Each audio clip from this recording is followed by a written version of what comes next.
अस्सलाम वालेकुम दोस्तों, मैं ज़ाकिर मलिक भलीसी हूँ। दोस्तों, आज सोशल मीडिया पर अक्सर ऐसी चीज़ें हमें देखने को मिलती हैं, ऐसे फ़ोटोग्राफ्स देखने को मिलते हैं, वीडियोस देखने को मिलते हैं जिनसे हमें कोई ख़ास सबक हमारी ज़िंदगी में नहीं मिलता है और बहुत सारी चीज़ों से हमारा वक़्त जो है वो बर्बाद हो जाता है। लेकिन फेसबुक की ही इसी दुनिया में, इंस्टाग्राम और ट्विटर की इस दुनिया में अभी भी कुछ लोग ऐसे हैं जो अपनी खूबसूरत तहरीरें, जो अपने खूबसूरत मैसेजेस जो हैं वो सोशल नेटवर्किंग साइट्स पे डालते हैं और लोग उन तहरीरों से मुस्तफ़ीद होते हैं। ऐसे ही अच्छी बातें लिखने वाले और अच्छी बातें कहने वाले हमारे एक दोस्त फेसबुक पर मौजूद हैं जिनका नाम यार अली खान है। यार अली खान साहब इस वक्त बारामूला में केएस ऑफिसर हैं और डिस्ट्रिक्ट ऑफिसर हैं। पुंछ के मंडी इलाके से उनका ताल्लुक़ है। हमारे बहुत अच्छे दोस्त हैं और अदबी जहन रखते हैं। अक्सर जो है उनके फेसबुक पे अच्छी बातें हमें देखने को मिलती हैं। बाबा जी उनसे बातें करते रहते हैं और बाबा जी की बातों को वो हम तक फेसबुक से पहुंचाते हैं। आज भी उन्होंने अपने फेसबुक अकाउंट पर कुछ ऐसी तहरीर डाली है जिससे हमें बहुत सबक मिलता है। दुनिया किस तरीके से, किस तेजी के साथ बदल रही है, पहले और अब में क्या फ़र्क हमको लगता है, क्या फ़र्क हमको महसूस होता है। पहले किस तरीके का प्यार था, अब किस तरीके का माहौल है। इस तहरीर से हमें वो साफ पिक्चर्स जो है, पुरानी पिक्चर्स हमारे आंखों के सामने फिर जाती हैं। तो आपके सामने उनके फेसबुक पे लिखे कलमात को मैं पहुंचाने की कोशिश करूंगा।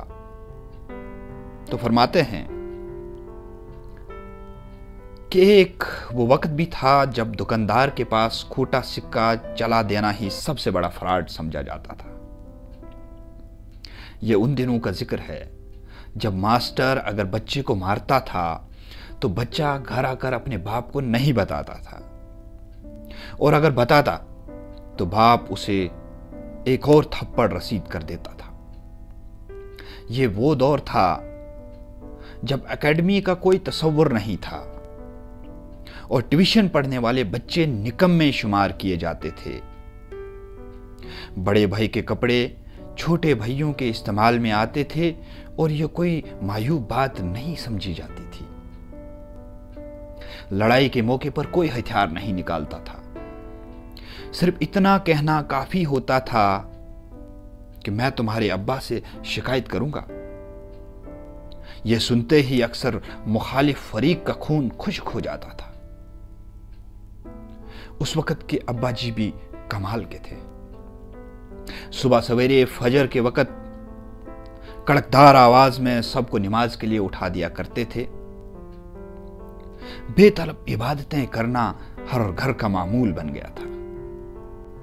किसी घर में मेहमान आ जाता तो इर्द गिर्द के हमसाए हसरत भरी नजरों से उस घर को देखते और फरमाइश की जाती थी कि मेहमानों को हमारे घर भी लाया जाए। जिस घर में मेहमान आता था उस घर की पेटियों में रखे फिनाइल की खुशबू वाले कंबल जो है वो निकाले जाते और उन्हें दिए जाते थे। और जिस दिन मेहमान ने रुखसत होना होता था सारे घर वालों की आंखों में उदासी के आंसू होते थे।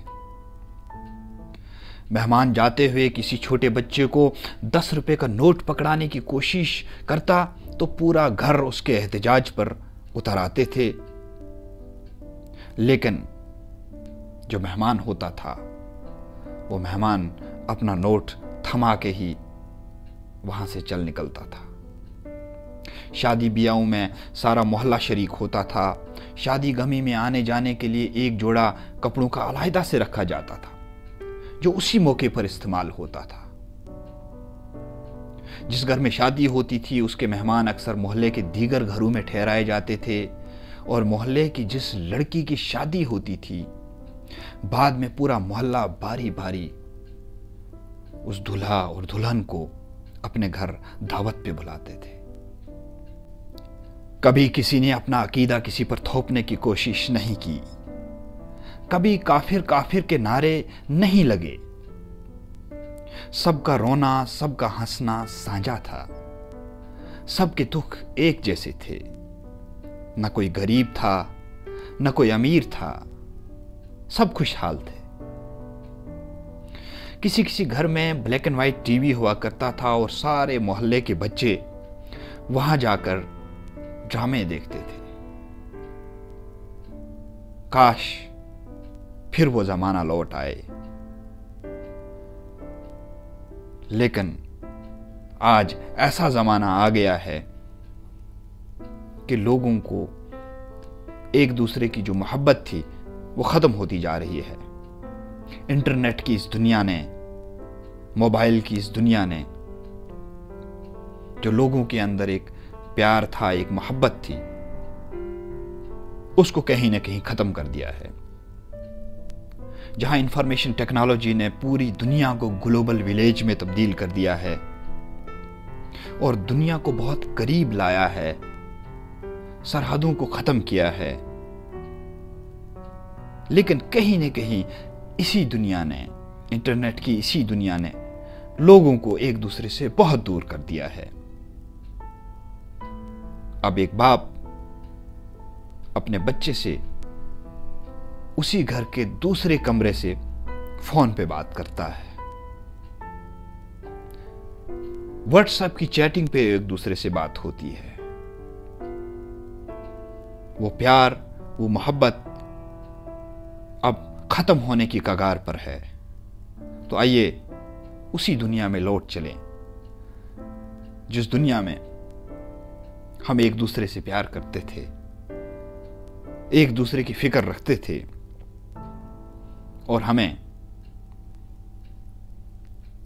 एक दूसरे के दुख और दर्द में शरीक होने का एहसास होता था।